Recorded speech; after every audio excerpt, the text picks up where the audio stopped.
Yo, what's up? Dr. Swole here, MD, pro physique athlete. Today I'll be sharing a full 6-day hypertrophy program based on the upper-lower split. This will be a moderate volume program set for intermediate plus. The traditional upper body split splits up your body into 2 days. Upper body day contains chest, back, shoulders, biceps, and triceps, and leg day includes quads, glutes, hamstrings, and calves. And the upper-lower split in general is one of my favorite all-time setups because of its versatility. Most people think of upper-lower setup in 4 days per week, but today I'll be showing you how to set it up for 6 days per week. And there are going to be a few unique considerations here that will differ when we add in those extra days. We'll start off with a program walkthrough where I'll show everything you'll need to know to run the program yourself, including exercises, sets, and reps. After that, we'll talk about the weekly setup or how to spread your days out across the week.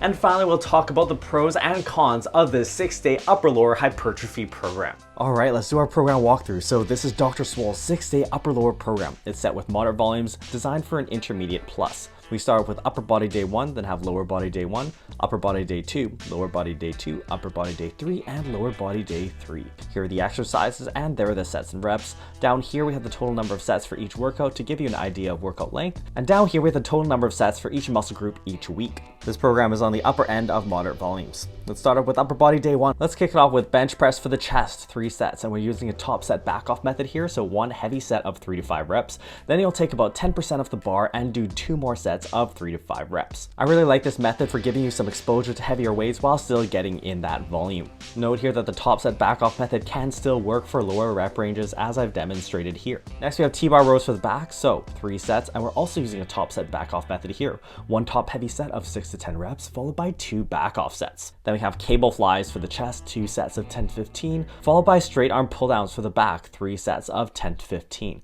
And you can superset these while you're on the cable machine. Then we have cable overhead extensions for the triceps, 3 sets of 10 to 15. Following that, cable upright rows for the side delts, 3 sets of 6 to 10, and I also count these for traps. Again, you can superset these on the cable machine.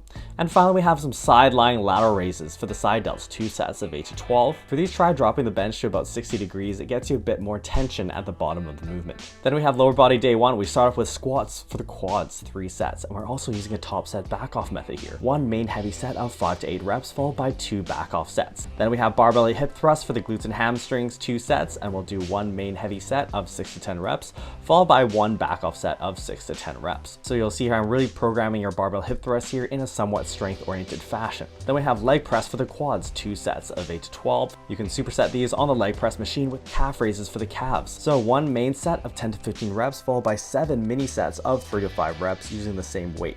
And you'll basically take about 10 seconds of rest in between all of these. This allows you to fit in a lot of effective reps in a short amount of time. Then we have leg curls for the hamstrings, 2 sets of 8 to 12. Next, hammer curls for the biceps, 2 sets of 6 to 10. And finally, cable curls for the biceps, 2 sets of 8 to 12. Next, we have upper body day 2. So we start with dumbbell overhead press, 3 sets, and we're using a top set back off method here. 1 top heavy set of 5 to 8 reps, followed by 2 back off sets. Then we have barbell floor press for the triceps and chest, 3 sets of 6 to 10. These are a nice accessory pressing movement for the bench press that emphasizes your triceps a bit more since you're put more into that lockout part of the movement. Then we have weighted pull-ups for the back, 3 sets, and we're also using a top set back off method here, so 1 top heavy set of 6 to 10 reps, followed by 2 back off sets. And you'll see that this program really heavily uses the top set back off method even on accessory type movements. This will be great for someone who really wants to get their strength up. After cable rows, we'll have easy bar skull crushers for the triceps, 3 sets of 8 to 12, cable lateral raises for the side delts, 3 sets of 10 to 15, and then these full ROM lateral raises, 3 sets of 12 to 20. And for these, you basically just extend the dumbbell raise movement until your arms are completely overhead. I do want you to start off light with these. Then we have lower body day 2. We start with deadlifts for the glutes and hamstrings, 2 sets, and we have 1 top heavy set of 5 to 8 reps, followed by a back off set with about 10% off the bar. After that, hack squats for the quads, 3 sets of 6 to 10.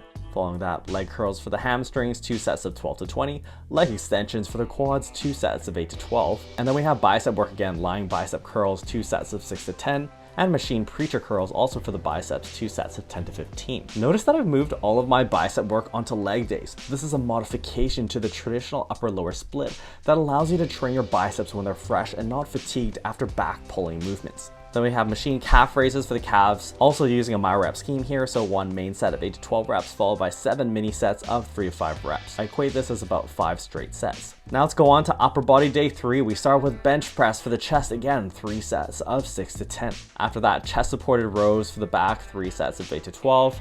Incline machine press for the chest, 2 sets of 10 to 15. And then we have neutral grip lat pull downs for the back, 3 sets of 10 to 15. I don't think any one grip type for the lat pull down is necessarily superior.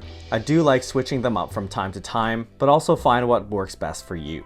Then we have cable press downs for the triceps, 3 sets of 10 to 15, cable upright rows for the side delts, 3 sets of 12 to 20, and finally side lying lateral raises again for the side delts, 2 sets of 12 to 20. Let's go into lower body day 3 here. We start off with squats for the quads, 3 sets of 6 to 10. Notice that I squat and bench press twice per week in this program. This is to give you guys a bit higher exposure to these lifts if you really want to bring them up. Note that a very advanced bodybuilder might actually want a bit more variety here. Moving on, RDLs for the glutes and hamstrings, 2 sets, and we have one top set of 6 to 10 reps, followed by a back off set of 6 to 10 reps. Then we have single machine, single leg squats for the quads and glutes and hamstrings, 2 sets of 10 to 15. Leg extensions for the quads, 2 sets of 12 to 20. And then we have easy bar curls for the biceps, 2 sets of 8 to 12. And rope hammer curls also for the biceps, 2 sets of 6 to 10. Finally, we have machine calf raises for the calves, myo rep scheme again, one top set of 12 to 20 reps, followed by 7 mini sets of 4 to 6 reps. Note that I sometimes do mix up the rep ranges a bit for our myo rep scheme.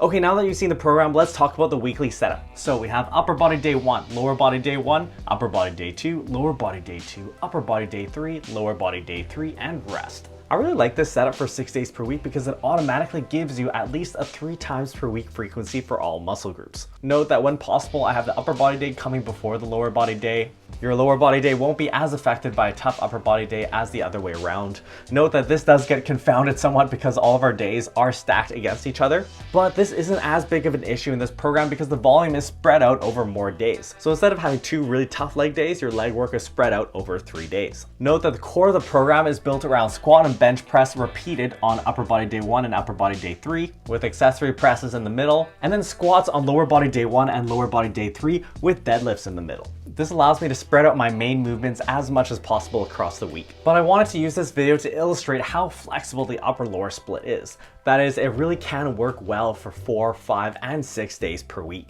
Okay, now let's talk about the pros and cons of the 6-day upper-lower hypertrophy program. Starting off with the pros. This program features a higher frequency of at least 3 times per week for all muscle groups. And the nice thing about this is that it allows more productive volume. The main purpose of having higher frequency is that it allows you to have more productive volume overall. For example, if you lump all of your leg work onto 2 days a week, you have pretty tough leg days. And you may not be performing as well at the tail end of those tough leg days. Most traditional splits set up for 6 days per week, like the push-pull leg split and its derivatives, as well as the Arnold split, feature only 2 leg days per week. This means that for those programs, leg days are significantly more difficult than the other days. A 6-day upper-lower gives you better fatigue distribution, which means your stress is divided more evenly across the week. And I think this allows us to incorporate a bit more heavy work with more strength-oriented training. That brings us to our next point. A 6-day upper-lower is really good for strength programming. When you have more repeated days across the week, you have more opportunities to slot in movements like your squat and bench press. And when you have more exposure to these lifts, especially if you're a beginner or intermediate, this can be beneficial for developing neural adaptations with those lifts. You can see strength as somewhat of a skill. And to develop that skill component, you need some frequency. So you'll see with the 3 upper body days and 3 lower body days each week, we have a lot of flexibility in slotting in our main movements. This allows you to get creative with your programming, and if you want, you could bring in some other programs in a somewhat of a plug and play fashion. And if you're less advanced, you could even squat or bench 3 times per week. I wouldn't necessarily recommend deadlifting really often because this generates a lot of fatigue. Next, this program combines volume and heavy weights. This program won't work for everyone, but if you're able to recover from the volumes with all the compounds I included, you're going to generate a ton of stimulus, and you should be able to build some strength along the way. Finally, in this program, biceps are trained when they're fresh, and this came from our modification by taking biceps off of upper body days and moving them onto lower body days.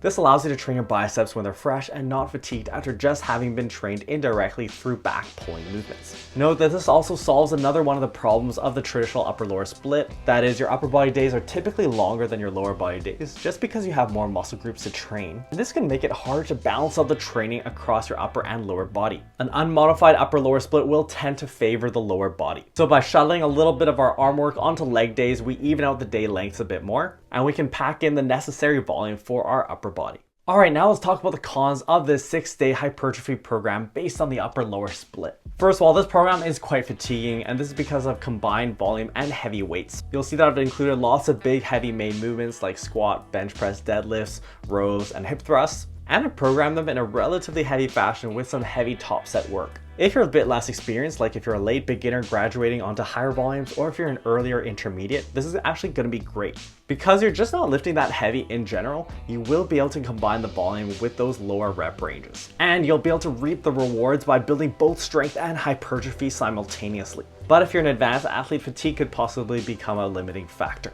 Next, if you're training with the 6-day upper-lower, you may experience overlapping soreness. Once you start pushing frequencies beyond twice a week, you start running into these issues. Overlapping soreness per se isn't a bad thing. In fact, soreness can be a useful indicator to make sure you know that you're targeting the right muscle groups. But if you find you're always sore from training the same muscle group when you get into the next session, you will have to make some changes. And this is where auto-regulation comes in. So auto-regulation is going to be a must for this program. That is, you don't want to be taking every set to failure here. You will have to be able to titrate how close to failure, that is your RIR or reps in reserve, and be careful with it so you're not trashing yourself with every workout. As long as you're training at least with 4 reps in reserve, you're probably going to be good for hypertrophy. So for this reason, an absolute beginner probably shouldn't be jumping into a 6-day upper-lower like this. It will take some experience to run this kind of split. Note that if you do really enjoy having some failure training in your program, you still can include it to some degree, just not on every set and probably not on every day either. Out of your 3 upper body days, for example, you could have 1 or 2 significantly tougher days. Lastly, you'll notice in this program with the modifications that I made of moving biceps off of back day,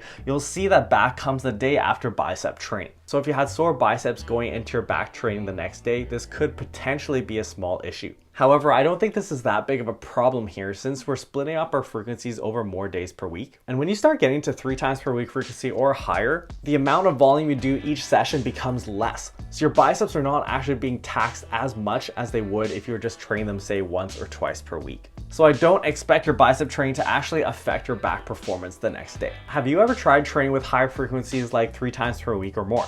Let me know in the comments below. I will be sharing this full program as an Excel file in my Facebook group. So if you haven't joined the group already, find the link in the description below, join the group, and you can download the program for free.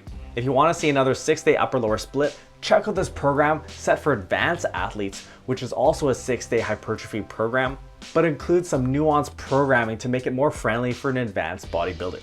That program features even slightly higher volumes, and again, as we mentioned, that's one of the powers of the high frequency upper-lower split, is that you can really jack up the volumes if you have the recoverability and the time.